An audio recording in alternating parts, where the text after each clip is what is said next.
Well, the Bank of Japan has finally cracked as Kuroda decided to increase the yield cap on Japan's 10-year bond. As a result of this, the Japanese yen spiked relative to the United States dollar overnight. We also saw corresponding moves up in silver, in gold, and especially US Treasuries like the 10-year, the 20-year, and the 30-year, while the dollar moved slightly down. Now, just to catch you up here on why this is sort of a big deal, the Bank of Japan has been intervening in their bond markets for quite a while, engaging in yield curve control, basically saying, hey, no matter what the market wants, we as the central bank will print enough money to make sure that the yield doesn't change from what we deem necessary. Yield curve control is simply a fancy word for price controls. Imagine if Apple wanted to control the price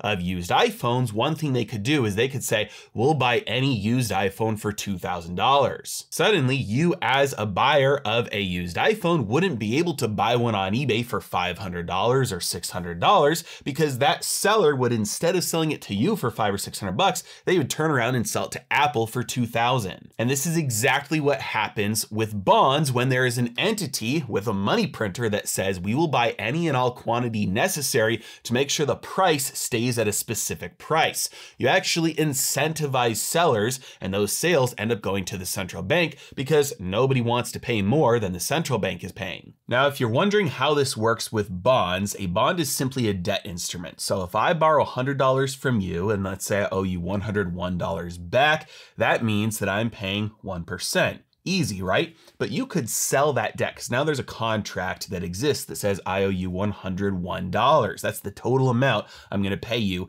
in the end. Let's say you don't want me to owe you that money anymore. You could sell that debt to somebody else. If somebody else, let's say a central bank, prints up some money and pays you $101 for that debt, I would now owe $101 to the central bank. Heck, they could buy it from you for $90 or $110 or $200. It doesn't matter what they buy that debt from you. What matters is now I owe that debt to them, and my amount that I owe doesn't change. It's still $101. So if they pay you $102, they're only getting back $101 from me. So they get a negative return. If instead though they pay you $99 for that debt, I'm still paying them $101. So now they get a 2% just about yield on their debt. So the way this works with the bond markets is that when the central bank comes in, what they're doing is they're setting a price floor on bonds, saying they're going to pay so much for all those government bonds out there that they're only going to be receiving 0.25% of interest on those.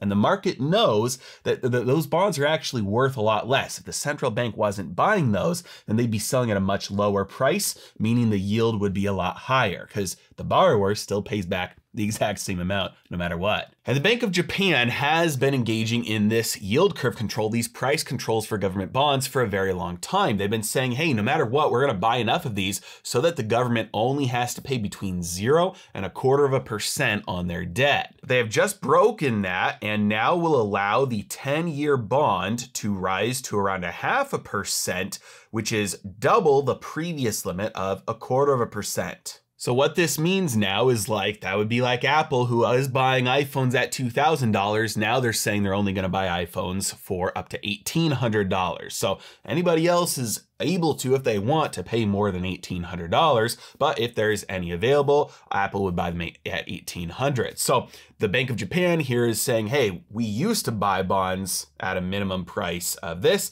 Now we're going to lower the price we're paying for those bonds, which, since the debt that's getting paid back, that interest rate is still the same for the payer. That means that yield goes higher. Essentially, the cost of new borrowing for the government goes up. Now, you might think that a move from 0.25% as the cap to 0.5% as the cap is not that big of a deal, and normally it might not be, except for the fact that they've been engaging in this very tight yield curve control for a long time, and they stated repeatedly that they would never do this because that would be basically the same thing as raising interest rates. But now that they have done it, Kuroda is saying this isn't a rate hike. All we're doing is improving market functioning and smoothing out a distorted yield curve. Now, I'm not exactly buying this explanation simply because monetary policy has had a rough time in Japan over the last few months. In fact, starting in February of this year, the yen has been experiencing a severe collapse in its value against other currencies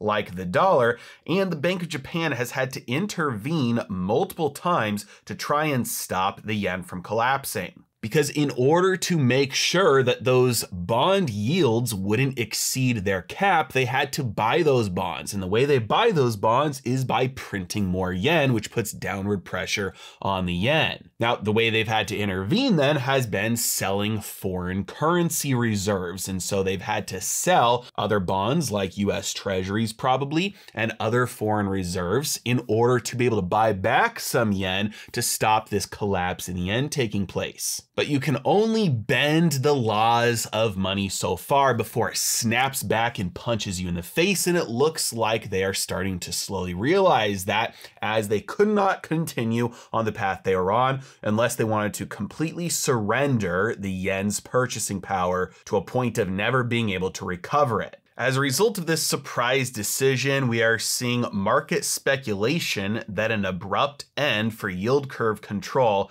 could come anytime now. Now, personally, I think that just an abrupt end to yield curve control is probably far more unlikely than it is likely, but the new speculation is not completely unwarranted. When you have money that is controlled by rulers instead of rules, that means that you can get unexpected moves and unexpected policy changes out of nowhere that benefit one person at the detriment to another, potentially without warning and without accountability. But just because you don't have any accountability doesn't mean there are no consequences. And like many central banks around the world, the Bank of Japan is currently experiencing the consequences of its years of monetary policy irresponsibility. And hopefully the cost won't be too much to bear for the people of Japan. As always, I really appreciate you guys. Thank you so much for watching. Have a great day.